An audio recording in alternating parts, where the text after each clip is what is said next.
To all viewers. اس episode میں آپ دیکھیں گے ابن العربی قبیلے میں آئے ہوئے ہوتے ہیں اور درویش سے پوچھتے ہیں قبیلے کے کیا حالات ہیں۔ درویش کہتا ہے یہاں ایک مصیبت ختم ہوتی ہے تو دوسری مصیبت شروع ہو جاتی ہے اور ارطغرل بے ہر وقت دشمنوں سے لڑنے میں مصروف رہتے ہیں۔ اسی دوران ارطغرل بے وہاں آ جاتے ہیں اور ابن العربی سے گلے ملتے ہیں اور پھر وہ ان کے پاس بیٹھ جاتے ہیں۔ ابن العربی کہتے ہیں ارطغرل کو بھی انگور کے عرق والا شربت پلائیں۔ پھر ابن العربی کہتے ہیں ایک انگور کو عرق بننے میں بہت زیادہ وقت لگتا ہے اور ایک عرق بننے کے لیے آپ کو اپنے گھر سے جدا ہونا پڑتا ہے، پسنا پڑتا ہے اور شعلوں پر جلنا پڑتا ہے۔ ہر خوشی میں ایک تکلیف اور ایک جدوجہد ہوتی ہے۔ آپ کو اس سفر کو ہمیشہ جاری رکھنا ہے تاکہ تم ہزاروں بیماروں کا علاج کر سکو۔ بہت سے فرعون اور بہت سے شیطان تمہارے لیے جال بچھانے کی کوشش کریں گے، لیکن اللہ کے حکم سے تم اور تمہاری اولاد ایک تاریک رقم کریں گے۔ ارطغرل کہتے ہیں انشاءاللہ، لیکن اس بار ایسا لگ رہا ہے کہ میں مختلف مصیبت میں پھنس گیا ہوں۔ میرے بھائیوں کے ساتھ اختلاف پیدا ہو گئے ہیں اور میرے اندر کے گھوڑے کہہ رہے ہیں کہ مجھے مزید ان کی طرف سے جنگ نہیں لڑنی۔ ابن العربی کہتے ہیں یاد کرو کہ حضرت یوسف کو بھائیوں نے کنویں میں پھینک دیا تھا، لیکن انہوں نے اپنے بھائیوں کو معاف کر دیا تھا۔ اللہ ہمیں حضرت یوسف جیسا دل عطا فرمائے۔ اس پر ارطغرل کہتے ہیں آمین۔ دوسری طرف ییت نویان کے کہنے پر ارطغرل کو خط لکھ رہا تھا جس میں وہ ارطغرل کی اطاعت چاہتا تھا۔ خط لکھنے کے بعد وہ خط نویان کو دکھاتا ہے۔ نویان خط دیکھتا ہے اور اسے واپس دے دیتا ہے۔ پھر نویان کہتا ہے جب ارطغرل یہ خط دیکھے گا تو وہ یہاں ضرور آئے گا۔ پھر ایک قبیلے کا سردار کہتا ہے کل ایک جنگ کا دن ہے سلطان۔ اس کے بعد ییت خط بند کرتا ہے اور سردار سے کہتا ہے یہ خط آپ فوراً ارطغرل بھائی تک پہنچا دیں اور میں کل انہیں یہاں پر دیکھنا چاہتا ہوں۔ اس کے بعد نویان اولو بلگے کے پاس جا کر کہتا ہے جب ارطغرل یہاں آئے تو تمہیں یہاں نہیں ہونا چاہیے۔ میں نہیں چاہتا کہ اس خونی جنگ میں تم بھی زخمی ہو جاؤ۔ اولو بلگے پوچھتا ہے ترگت کے ساتھ کیا ہوگا؟ نویان کہتا ہے یہاں موجود شخص کوئی بھی زندہ نہیں بچے گا جب سارتن یہاں پر پہنچے گا۔ دوسری طرف قبیلے میں تغدقین گوکچے کے لیے بہت پریشان ہوتا ہے۔ اتنے میں ارطغرل وہاں پہنچتے ہیں تو تغدقین ارطغرل سے کہتا ہے نہ جانے نویان گوکچے کے ساتھ کیا سلوک کر رہا ہوگا اور وہ کس طرح کی مشکلات سے گزر رہی ہوگی، اور میں اسے قبیلے میں واپس ضرور لاؤں گا ورنہ یہ جگہ میرے لیے خبر بن جائے گی۔ یہ کہہ کر تغدقین اپنی تلوار لے کر اٹھنے لگتا ہے تو ارطغرل اس سے روک لیتے ہیں اور اسے دلاسا دیتے ہیں اور کہتے ہیں تمہیں صبر سے کام لینا ہوگا۔ دوسرے دن صبح عبد الرحمن آ کر بتاتا ہے کہ قبیلے کا ایک سپاہی خط لے کر آیا ہے۔ یہ سن کر ارطغرل باہر آتے ہیں اور سپاہی کے پاس سے خط لیتے ہیں۔ سپاہی خط دے کر کہتا ہے یہ سلطان ییت نے بھیجا ہے اور مجھے یہ ذمہ داری دی گئی ہے کہ خط پڑھنے کے بعد میں آپ کو ساتھ لے کر آؤں، اگر آپ اس خط میں لکھی ہوئی باتوں پر عمل کریں تو۔ ارطغرل کہتے ہیں ٹھیک ہے، تم قبیلے کے داخلے راستے پر میرا انتظار کرو۔ اس کے بعد وہ خط لے کر خیمے کے اندر آتے ہیں۔ اندر آنے کے بعد وہ خط حلیمہ کو دیتے ہیں اور کہتے ہیں یہ خط ییت کے پاس سے آیا ہے۔ حلیمہ خط پڑھنے کے بعد کافی پریشان ہو جاتی ہیں۔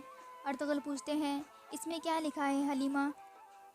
دوسری طرف گوکچے اپنی رسی کھولنے کی کوشش کر رہی ہوتی ہے اور گنجگل قریب ہی بیٹھ کر کھانا تیار کرنے میں مصروف ہوتی ہے۔ اسی دوران گوکچے اسے باتوں میں لگانے کی کوشش کرتی ہیں اور کہتی ہے میری خاطر تغدقین یہاں نہیں آئے گا اور وہ آپ لوگوں کے جال میں نہیں پھنسنے والا۔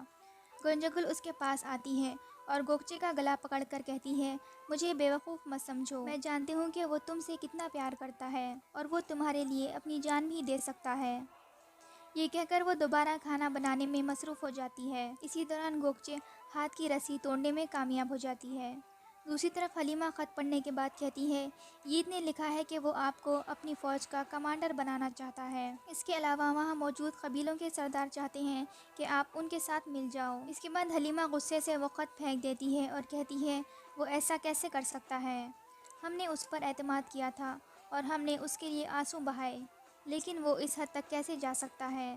ارطغرل کہتے ہیں ہم دونوں جانتے ہیں کہ ییت اس طرح کا کام نہیں کر سکتا، مجھے اس میں کچھ غلط لگ رہا ہے۔ اس کے بعد حلیمہ وہ خط اٹھا لیتی ہے اور اسے دوبارہ پڑھنے لگتی ہے۔ خط پڑھ کر حلیمہ مسکرانے لگتی ہے اور کہتی ہے ارطغرل ییت نے خط میں خفیہ معلومات لکھی ہے، یہ ہمارے بابا نے ہمیں سکھائی تھی۔ ارطغرل پوچھتے ہیں کیا معلومات دی ہے اس نے؟ حلیمہ کہتی ہے اس نے لکھا ہے کہ ترگت زندہ ہے اور وہ اسے بچا لے گا۔ اس کے علاوہ وہ چاہتا ہے کہ آپ بھی وہاں پر جاؤ۔ یہ سن کر ارطغرل اور حائمہ خاتون خوش ہو جاتے ہیں۔ دوسری طرف گوگچے اپنے ہاتھ اور پاؤں کی رسی کھول لیتی ہے، پھر وہ ایک پتھر اٹھا کر گنجگل کی طرف بڑھنے لگتی ہے۔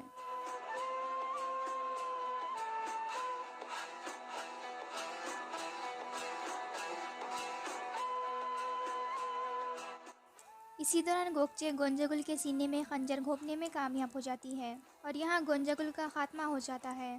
گنجگل کو مارنے کے بعد گوگچے وہاں سے نکل جاتی ہے۔ دوسری طرف نویان بھی اسی طرف بڑھ رہا تھا جہاں اس نے گوگچے کو باندھا تھا اور اپنا نیا ڈیرا بنایا ہوا تھا۔ اسی دوران وہ گوگچے کو بھاگتے ہوئے دیکھ لیتا ہے اور اس کا پیچھا کرنے لگتا ہے۔ یہ دیکھ کر گوگچے ایک گڑھے کے پاس پہنچتی ہے اور اس کے نیچے چھپ جاتی ہے تاکہ نویان اسے نہ ڈھونڈ سکے۔ اسی دوران نویان بھی اسی گڑھے کے پاس آ کر کھڑا ہو جاتا ہے اور ادھر ادھر دیکھنے لگتا ہے اور گوگچے کو ڈھونڈنے لگتا ہے۔ آواز سے گوگچے کو لگتا ہے کہ شاید نویان نے اسے دیکھ لیا ہے۔ یہ سوچ کر گوگچے اس پر حملہ کرنے کی کوشش کرتی ہے، لیکن نویان وہیں کھڑا ہوتا ہے۔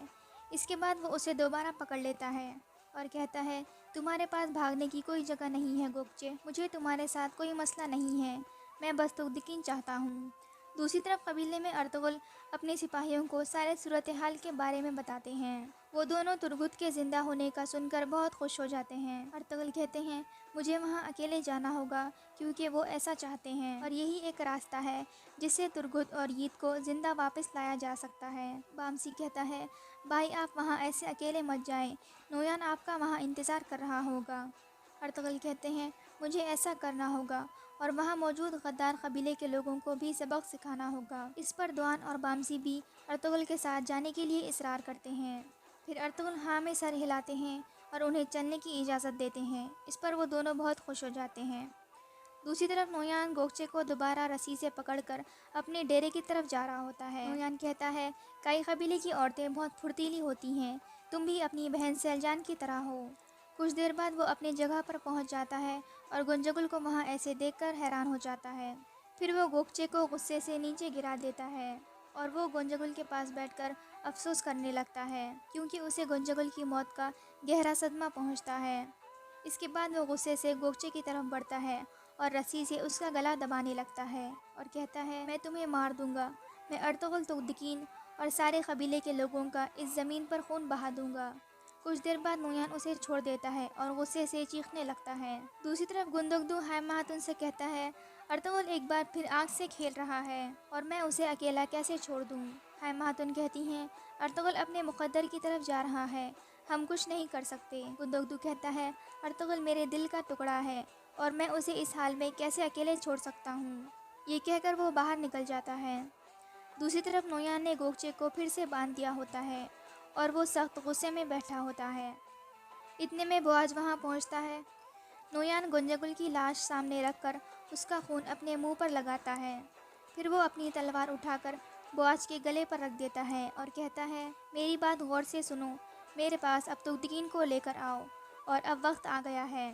بواج کہتا ہے، جیسے آپ کا حکم نویان۔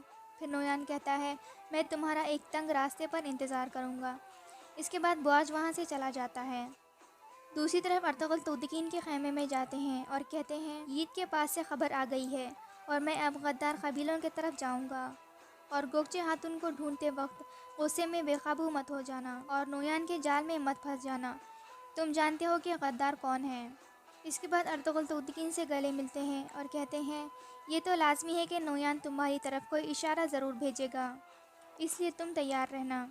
یہ کہہ کر ارطغرل جانے لگتے ہیں تو تقدین آواز دے کر روک لیتا ہے اور کہتا ہے، ارطغرل بے، انشاءاللہ اگر ہم اس مصیبت سے باہر آ گئے تو میں آپ کے ساتھ بیزانتین کی سرحد پر جاؤں گا، میں اور میرا قبیلہ آپ کی خدمت کے لیے حاضر ہیں۔ ارطغرل کہتے ہیں، اللہ ہم سب کی مدد فرمائے تقدین بے۔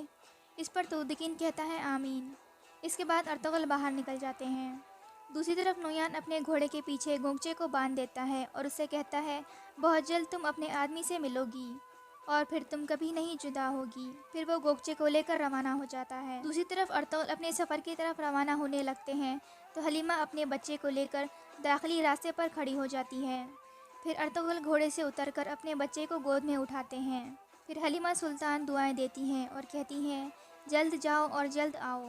پھر ارطغرل اپنے گھوڑے پر سوار ہو جاتے ہیں اور قبیلے سے باہر نکل جاتے ہیں